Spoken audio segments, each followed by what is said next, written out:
பின்வரும் எம்முறை ஜெர்மானியம் மற்றும் டெலூரியம் போன்றவற்றை தூய்மையாக்குவதற்கு பயன்படுகிறது. துருவமுனை தூய்மையாக்கல். துருவமுனை தூய்மையாக்கல் முறையில் ஜெர்மானியம் மற்றும் டெலூரியம் போன்றவை தூய்மையாக்கப்படுகின்றன. தாமிரத்தின் கார்பனேட் தாது அசுரைட். தாமிரத்தின் கார்பனேட் தாது அசுரைட். இலைகளின் ராணி என்றழைக்கப்படுவது பட்டு. பட்டு இலைகளின் ராணி. எது அணு உலைகளில் கட்டுப்படுத்தும் தண்டுகளாக பயன்படுத்தப்படுகின்றன? காட்மியம் மற்றும் போரான் கார்பைடு. அணு உலைகளில் கட்டுப்படுத்தும் தண்டுகளாக பயன்படுத்தப்படுபவை காட்மியம் மற்றும் போரான் கார்பைடு. அதிக காரத்தன்மை வாய்ந்த ஆக்சைடு Na2O சோடியம் ஆக்சைடு. அதிக காரத்தன்மை வாய்ந்த ஆக்சைடு Na2O சோடியம் ஆக்சைடு.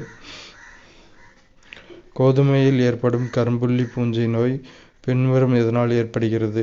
புக்சினியா கிராமினிஸ் டெரிடேசி. கோதுமையில் ஏற்படும் கரும்புள்ளி பூஞ்சை நோய் பின்வரும் எதனால் ஏற்படுகிறது? புக்சினியா கிராமினிஸ் டெரிடேசி. திசுக்களை பற்றி படிக்கும் அறிவியல் பிரிவு திசுவியல். திசுக்களை பற்றி படிக்கும் அறிவியல் பிரிவு திசுவியல். பட்டு துணியை கண்ணாடி குச்சியின் மீது தேய்க்கும் போது பெறப்படும் மின்சுமை நேர்மின் சுமை. பட்டு துணியை கண்ணாடி குச்சியின் மீது தேய்க்கும் போது பெறப்படும் மின்சுமை நேர்மின் சுமை. ஒரே வகுப்பைச் சேர்ந்த ஆனால் வெவ்வேறு குடும்பங்களைச் சேர்ந்த இரு உயிரிகளை பின்வரும் எந்த பிரிவின் கீழ் ஒன்றாக வைக்க முடியும்? வரிசை. ஒரே வகுப்பைச் சேர்ந்த ஆனால் வெவ்வேறு குடும்பங்களைச் சேர்ந்த இரு உயிரிகளை வரிசை பிரிவின் கீழ் ஒன்றாக வைக்க முடியும். எந்த மூலக்கூறு நேரான வடிவம் கொண்டது? CO2 carbon di oxide.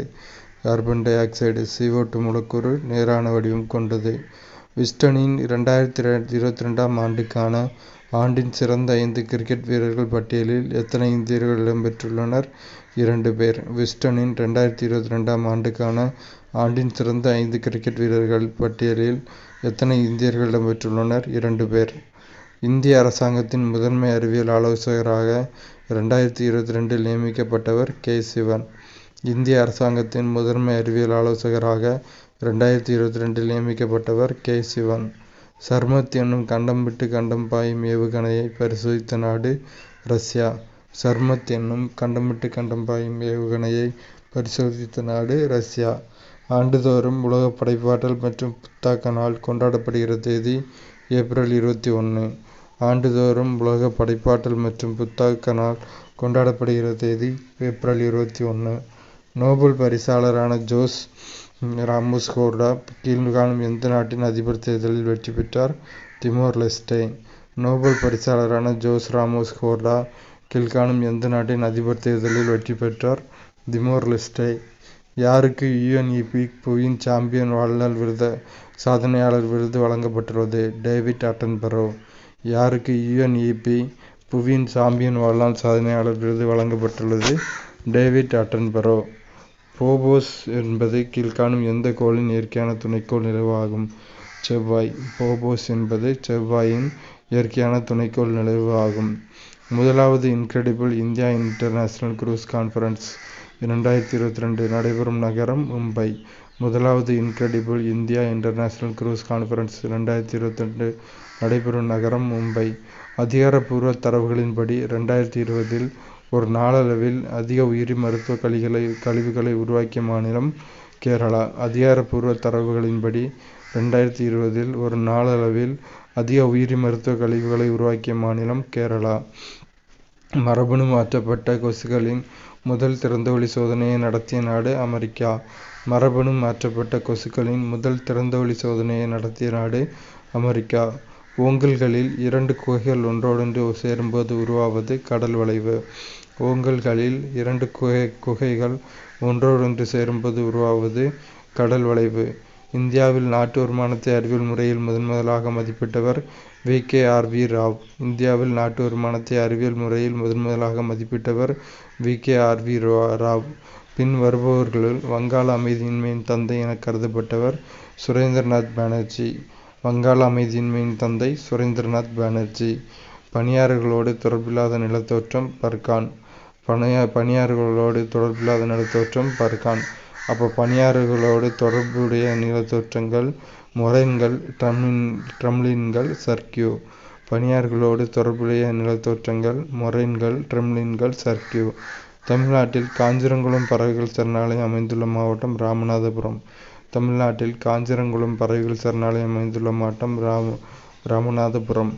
Olive ridley கடலாமை முட்டையிடுவதற்கு ஏற்ற நிலமாக உள்ள கடல்கள் சரணாலயம் ஹாகிர் மாதா. ஆலிவ் ரிட்லி கடலாமை முட்டையிடுவதற்கு ஏற்ற நிலமாக உள்ள கடல்கள் சரணாலயம் காகிர் மாதா. பொன் புரட்சி எதன் உற்பத்தியை சார்ந்தது? பழங்கள் உற்பத்தியை சார்ந்தது. பொன் புரட்சி பழங்கள் உற்பத்தியை சார்ந்தது. செபி எனும் இந்திய பங்கு மற்றும் பரிவர்த்தனை வாரியத்திற்கு எப்பொழுது சட்ட ரீதியான அங்கீகாரம் அளிக்கப்பட்டது? 1992. செபி எனும் இந்திய பங்கு மற்றும் பரிவர்த்தனை வாரியத்திற்கு 1992 சட்ட ரீதியான அங்கீகாரம் அளிக்கப்பட்டது.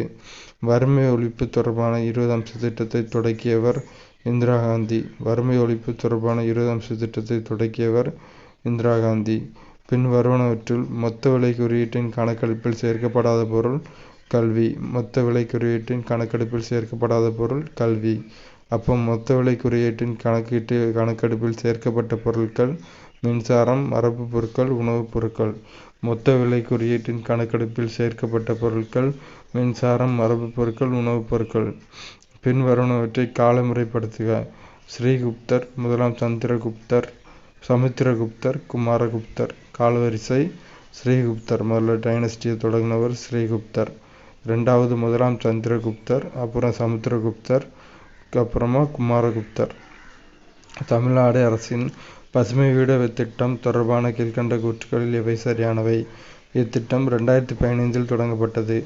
ஊரக பகுதிகளில் வறுமை கோட்டிற்கு கீழ் வாழும் மக்கள் அனைவரும் சூரிய மின்சக்தியுடன் கூடிய பசுமை வீடுகள் பெற தகுதியுடையவர்கள் ஆவர். ஒவ்வொரு வீடும் ரூபாய் 2.10 லட்சம் அலகு தொகையுடன் மாநில அரசின் முழுநிதி உதவியுடன் 300 சதுர அடி பரப்பளவில் கட்டப்படுகிறது.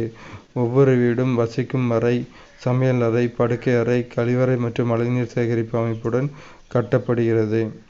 தமிழ்நாடு அரசின் பசுமை வீடு திட்டம் தொடர்பான கீழ்கண்ட கூற்றுக்களில் எவை சரியானவை? இத்திட்டம் 2015 தொடங்கப்பட்டது. ஊரக பகுதிகளில் வறுமை கோட்டிற்கு கீழ் வாழும் மக்கள் அனைவரும் சூரிய மின்சக்தியுடன் கூடிய பசுமை வீடுகள் பெற தகுதியுடையவர்கள் ஆவர். ஒவ்வொரு வீடும் ரூபாய் 2.10 லட்சம் அலகு தொகையுடன் மாநில அரசின் முழுநிதி உதவியுடன் 300 சதுர அடி பரப்பளவில் கட்டப்படுகிறது. ஒவ்வொரு வீடும் வசிக்கும் அறை, சமையல் அறை, படுக்கை அறை, கழிவறை மற்றும் மழைநீர் சேகரிப்பு அமைப்புடன் கட்டப்படுகிறது. அடுத்து, எந்த ஒன்று சரியாக பொருந்தாதது?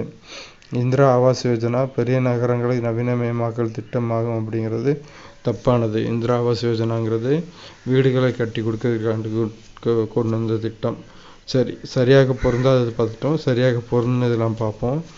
மகாத்மா காந்தி தேசிய ஊரக வேலைவாய்ப்பு உத்தரவாத சட்டம் கிராமப்புற பகுதியில் வாழும் மக்களுக்கு 100 நாள் வேலைக்கு உத்தரவாதம் வழங்குகிறது. பிரதம மந்திரி கிராம சதக் யோஜனா நாட்டில் உள்ள அனைத்து கிராமப்புற பகுதிகளையும் இணைப்பு சாலைகள் கொண்டு முக்கிய சாலைகளுடன் இணைப்பது ஆகும். ஸ்வர்ண ஜெயந்தி ரோஸ்கர் யோஜனா நகர்ப்புற ஏழைகளுக்கு சுய தொழில் மற்றும் கூலி வேலை வாய்ப்பு வழங்குவது ஆகும். எந்த ஒன்று சரியாக பொருந்தியுள்ளது என்னலான்னு பார்ப்போம். மகாத்மா காந்தி தேசிய ஊரக வேலைவாய்ப்பு உத்தரவாத சட்டம் கிராமப்புற பகுதியில் வாழும் மக்களுக்கு 100 நாள் வேலைக்கு உத்தரவாதம் வழங்குகிறது. பிரதம மந்திரி கிராம சசத் யோஜனா நாட்டில் உள்ள அனைத்து கிராமப்புற பகுதிகளையும் இணைப்பு சாலைகள் கொண்டு முக்கிய சாலைகளுடன் இணைப்பது ஆகும். ஸ்வர்ண ஜெயந்தி ரோஸ்கர் யோஜனா நகர்ப்புற ஏழைகளுக்கு சுயதொழில் மற்றும் கூலி வேலைவாய்ப்பு வழங்குவது ஆகும்.